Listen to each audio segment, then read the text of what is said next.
எத்தனையோ பாயாசம் சாப்பிட்ருப்பீங்க, ஆனால் உளுந்து பாயாசம் சாப்பிட்ருக்கீங்களா? வாங்க பார்க்கலாம்.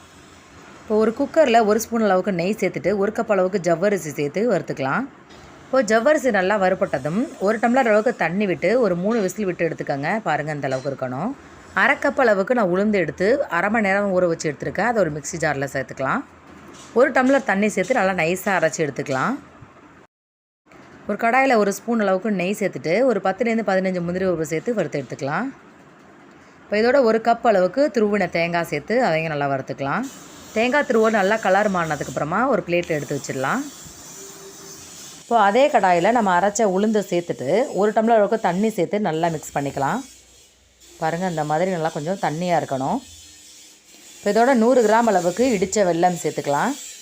சேர்த்து நல்லா வெல்லம் கரைஞ்சதுக்கப்புறமா நம்ம வதக்கி வச்சுருக்க தேங்காய் துருவலை சேர்த்துக்கலாம்.